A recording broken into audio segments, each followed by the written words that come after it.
Nah, kata Jabalah ibn Suhaim, kami terkena tahun paceklik. Ya, bersama Ibni Zubair, anaknya Zubair. Faruziqna tamra, maka kami pun diberikan rizki berupa tamro, kurma. Alhamdulillah ada yang ngirim kurma. Ya, kami dapat kurma. Wa kana Abdullah ibn Umar radhiyallahu anhuma, dan Abdullah bin Umar, ya, anaknya sahabat Umar, yaitu Abdullah namanya, yamurru bina wa nahnu na'kulu, dia lewat di depan kami dan kami sedang makan kurma. Ya, jadi kata Jabalah, kita lagi makan nih ya sama Ibnu Zubair dan yang lain. Ya, Abdullah bin Umar lewat, kami sedang makan. Fayaqul, maka Abdullah langsung berkata, la tuqarinu. Ya, jangan kalian menggabungkan. Ya, jangan kalian menggabungkan makanan kurma. Maksudnya jangan kalian makan kurmanya itu langsung dengan jumlah yang banyak. 2 ya, langsung ambil 3 ya, langsung kata sahabat Abdullah, jangan. Alaihi wasallam naha 'anil iqran, karena Nabi sallallahu alaihi wasallam melarang dari iqran, yaitu menggabungkan makanan. 2 kurma jadi 1 ya, 3 ya. Summa yaqul, kemudian berkata, illa ayyasta'zina ar-rajulu akhah, melainkan dia sudah minta izin dari sang pemilik kurma. Ya. Ini menunjukkan tentang apa? Tentang adab dalam makan. Artinya tatkala kita makan ya, itu memperhatikan adab yang seperti ini. Bahwa ternyata Nabi Muhammad sallallahu alaihi wasallam melarang ya, melarang seperti ini. Tapi tentu larangan di sini adalah tatkala kita makannya itu bareng-bareng. Kalau sendirian nggak apa-apa. Ya, mau 2 langsung atau 3 ya, karena kondisi porsi orang itu beda-beda. Ya, ada yang 1 sudah kenyang, ada yang 2 belum kenyang, ada yang 3 belum kenyang. Karena ininya beda-beda. Daya tampungnya beda-beda. Kalau sendiri nggak apa-apa. Tapi ini ya tatkala makan bersama. Taib, hadis yang kita bacakan tadi ada beberapa pelajaran yang penting. Yang pertama, al-ijtima'u 'ala at-ta'ami sunnah mamduha wa fihi barakah bi khilafil furqah. Yang pertama, berkumpul untuk makan ya bareng itu sunnah mamduha, itu sunnah yang terpuji. Sunnah yang terpuji. Jadi makan bareng-bareng ternyata itu sunnah yang mamduha, sunnah yang terpuji. Jadi usahakan tatkala kita makan, terutama yang sudah berkeluarga, makannya bareng. Ya, kalau bisa 1 piring berdua. Gak apa-apa ya kalau masih berdua. Tambah lagi makan bareng gak apa-apa, gak mesti piring ya. Nanti kita bawakan dalil setelahnya, ternyata bisa juga dengan qas'ah. Qas'ah itu nampan. Makannya bareng-bareng. Dan subhanallah, makan bareng-bareng itu lebih diberkahi dan lebih cepat kenyang. Ya, lebih cepat kenyang. Tapi kadang ada yang makan bareng-bareng ternyata nggak kenyang-kenyang. Ya, kenapa ya? Kok nggak kenyang-kenyang? Aduh, Ustaz, anak kalau makan supaya banyak nggak baca bismillah dulu. Ya, jadi terus saja, akhir baru baca bismillah. Ya, jangan seperti itu. Tapi dari awal. Ya, bi khilafil furqah. Jadi makan secara bareng-bareng itu sunnah yang terpuji dan dapat keberkahan. Ini sudah ya perkara yang jarang dilakukan. Setiap orang makannya masing-masing. Termasuk di keluarga. Padahal ini sunnah mamduhah, sunnah yang terpuji. Ya, bahkan mendatangkan barokah, keberkahan dari Allah Subhanahu wa ta'ala bi khilafil furqah. Ya, berbeda dengan kalau makannya itu furqah, ya, berpecah masing-masing.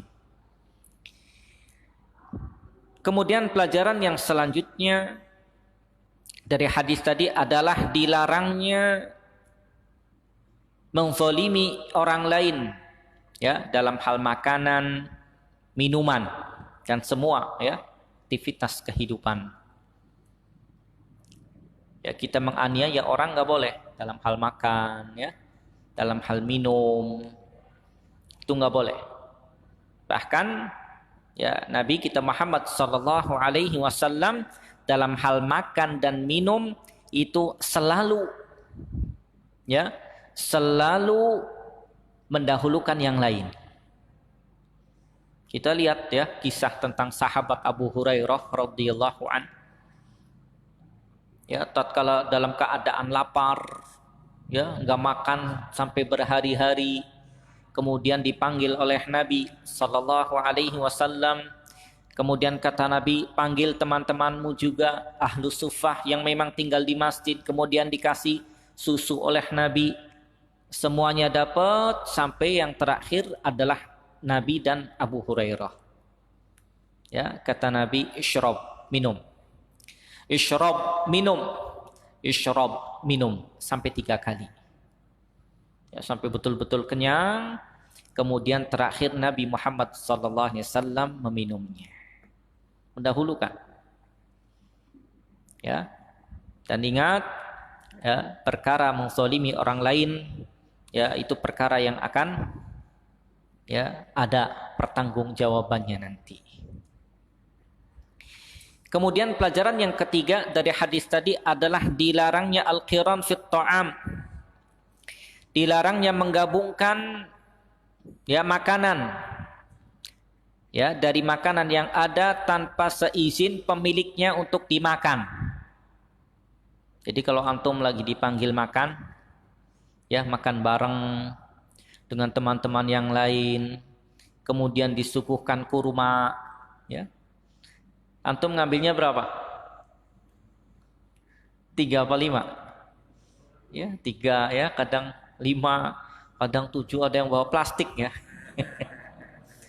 Ya, itu kita kelihatan, wah ini kantongnya penuh ini. Masukin plastik, ya. Maka kalau lebih dari 1 izin. Ya akhi, anak ngambil 2 ini.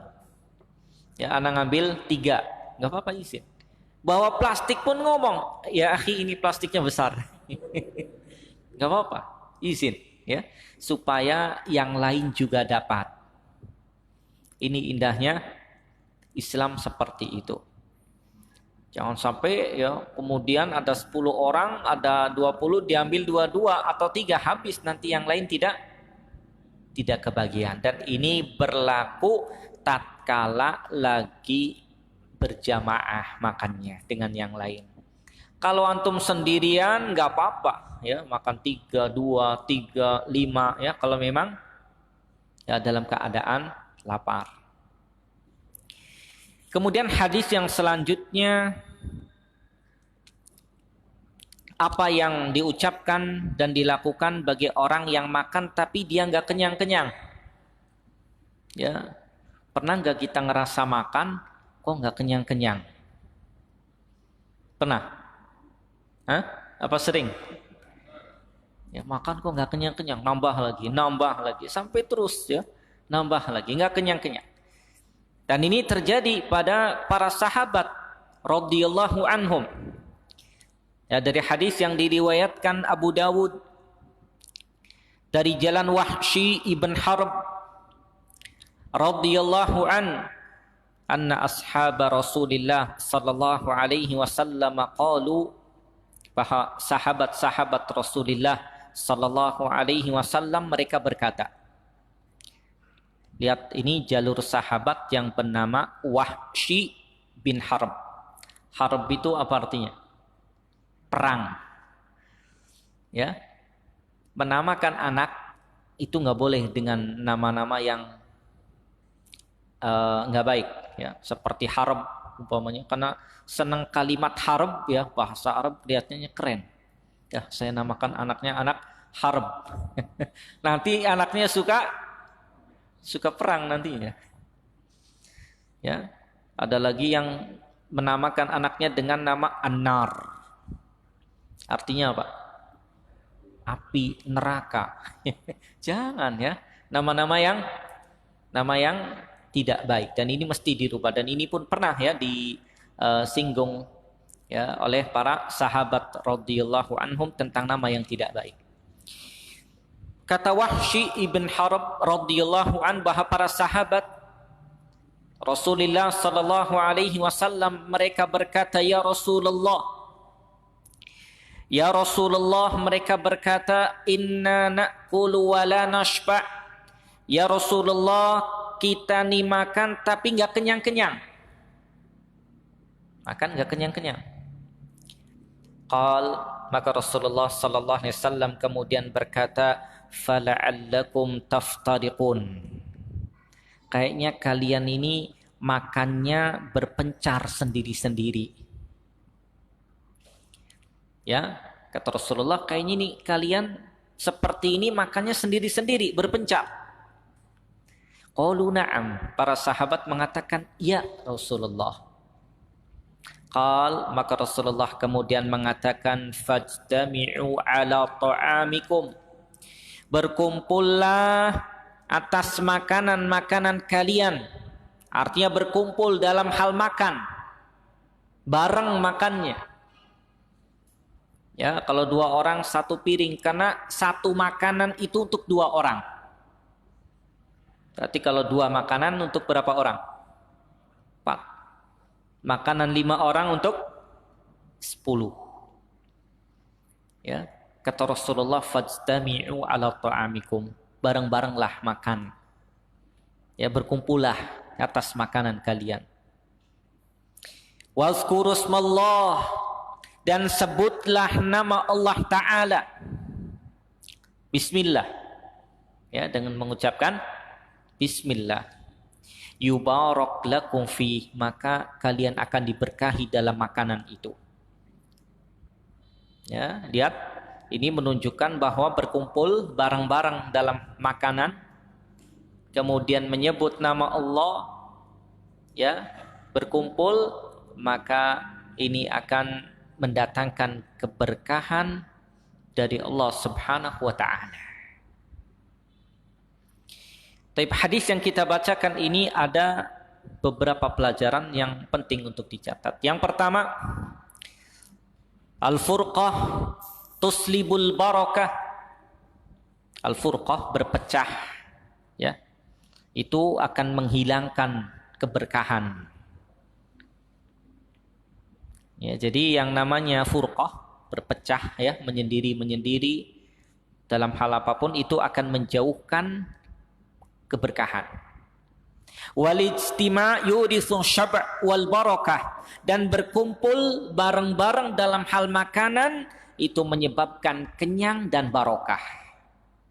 Coba antum sendirian makan 1 piring, biasanya kurang. 2 piring. Ini nggak ada yang lihat, tambah lagi. Ya, tapi kalau sama 2 orang 1 piring langsung kenyang. Ya nggak tahu, barangkali pulang makan lagi, ya. Tapi insya Allah kalau dia terapkan ini perintah Nabi, pasti mendatangkan kekenyangan dan barokah. Ya, terlebih kalau kita baca Bismillah, ya, kemudian bareng-bareng, maka itu akan, ya, mendatangkan, ya, kekenyangan dan keberkahan dari Allah Subhanahu wa taala. Kemudian pelajaran yang kedua adalah zikru ism indal akal wajib wa huwa muhassilun lil barakah al marjuwah bitaksirit ta'am. Menyebut nama Allah Subhanahu wa taala tatkala makan itu wajib. Kenapa? Makan ya baca bismillah itu wajib dan diperintahkan oleh Nabi. Kenapa? Kenapa? Karena kalau tidak makan ya dengan mengucapkan bismillah, yang makan siapa? Syaitan. Ya, makanya kenapa wajib baca bismillah. Dan ini yang Rasulullah ajarkan kepada para sahabatnya yang masih anak-anak. Diajarkan bismillah ya dalam hal makanan, minum juga, agar semua aktivitas dia mengucapkan bismillah. Nah, ini wajib dan ini akan menghasilkan barokah yang diharapkan dengan apa? Dengan taksirit ta'am, dengan banyaknya makanan. Kemudian pelajaran yang ketiga, allazi ya'kulu wahdah wa in kasura ta'amu qama min ghairi iktifa. Orang yang makan sendirian walaupun makanannya banyak tetap merasa kurang cukup. Ya, masih baqiya fihi ju', masih terasa lapar. Beda ya, bi khilafi man akala fi jama'atin wa in qalla ta'amuhum, berbeda dengan orang yang makan jamaah, secara berjamaah walaupun makanannya sedikit. Nah, ini sering ya kita praktekkan dulu di pesantren. Biasanya kalau makan itu satu nampan, itu sampai 6 orang, kadang 7 orang. Padahal kalau satu-satu ya satu piring itu banyak muncung ya. Karena memang di sana yang penting perut banyak masuk ya supaya nggak banyak jajan. Tapi tatkala satu nampan 5, 6 sampai 7 orang cukup.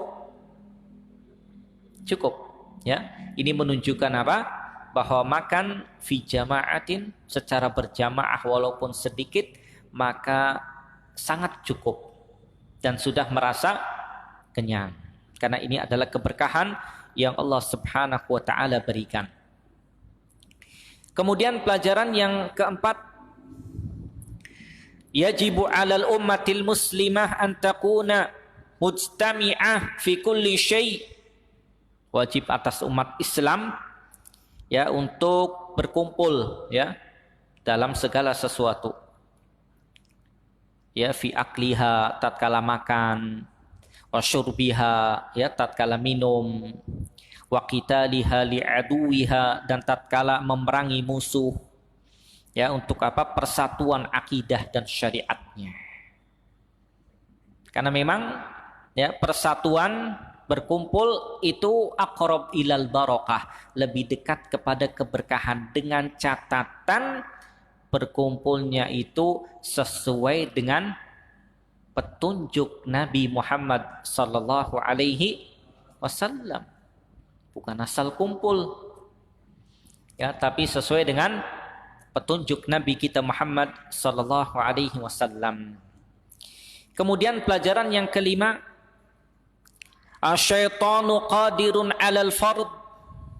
Syaitan itu mampu ya untuk apa? Menyesatkan orang yang sendirian. Ya, syaitan itu membuat makar, mudah untuk apa? Untuk menggelincirkan orang kalau sendiri. Ya, kenapa? Karena syaitan itu akan mudah ya makan dari apa? Dari orang yang memang dia dalam keadaan sendiri. Tapi kalau secara berjamaah nggak bisa. Li anna yadallah 'alal jamaah, karena tangan Allah bersama jamaah. Ya, jadi kalau sendiri rawan untuk jatuh kepada ya perangkap syaitan. Tapi kalau berjamaah ya di atas ketaatan, di atas petunjuk Nabi Muhammad sallallahu alaihi wasallam, maka itu akan lebih kuat dan kokoh. Kemudian pelajaran yang selanjutnya adalah al-furqatu kulluha syarrun wal ijtima'u kulluhu khairun. Al-furqah, perpecahan itu semuanya buruk, dan berkumpul kulluhu khair, semuanya itu baik. Jadi berpecah itu buruk, bersatu itu baik. Ya, bersatu itu baik, tapi persatuannya di atas akidah yang benar, di atas petunjuk Nabi Muhammad sallallahu alaihi wasallam. Kalau tidak di atas itu, persatuan yang tidak dibenarkan. Karena nggak mungkin orang yang benar akidahnya bisa berkumpul dengan orang yang tidak benar akidahnya. Yang satu senang jimat, yang satu nggak senang jimat. Bisa bersatu nggak? Nggak. Yang satu senang ngalap berkah, ya. Yang satu tidak senang ngalap berkah. Kira-kira bisa bersatu nggak? Nggak. Persatuan di atas akidah dan petunjuk Allah Subhanahu wa taala dan Rasulnya. Yang Allah katakan wa'tasimu bihablillahi jami'a wa la tafarraqu. Persatulah kalian di atas, ya, dengan tali Allah Subhanahu wa taala, dengan tali Allah yang kokoh, yang kuat. Jalannya Allah dan Nabi kita Muhammad sallallahu alaihi wasallam. Kalau ingin bersatu, bersatu di atas petunjuk dan contoh Nabi Muhammad sallallahu alaihi wasallam, bukan mengundang dan mengajak kepada kelompoknya atau golongannya, tidak, tapi mengajak kepada Al-Qur'an dan sunnah sesuai dengan apa yang difahami oleh para sahabat radhiyallahu anhum. Karena sering, ya, kita dapati ada di antara, ya, yang mengatakan yang namanya perpecahan itu rahmah. Ikhtilaf ummati rahmah. Ya, perpecahan umatku katanya rahmat, padahal tidak mungkin. Yang namanya perpecahan itu adalah rahmat, tidak mungkin.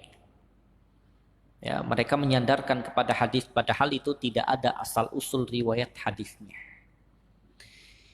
Kemudian pelajaran yang selanjutnya, al-ijtima'u 'ala ta'am yadullu 'ala wahdatil ummah.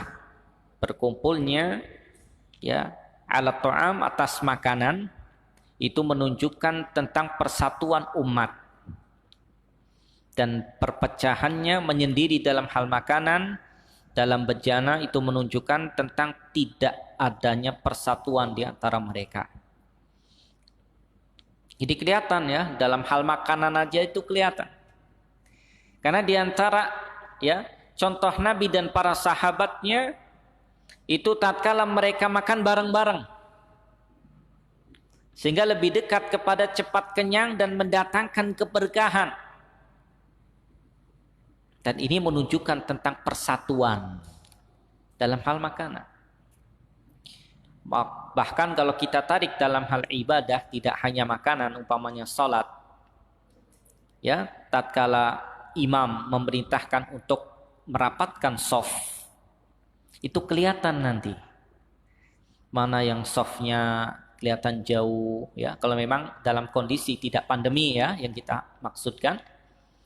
Maka dilihat kalau ternyata jaraknya udah semakin tidak dekat, ya, kalau tidak ada faktor pandemi ini, maka kelihatan itu ternyata persatuannya kurang.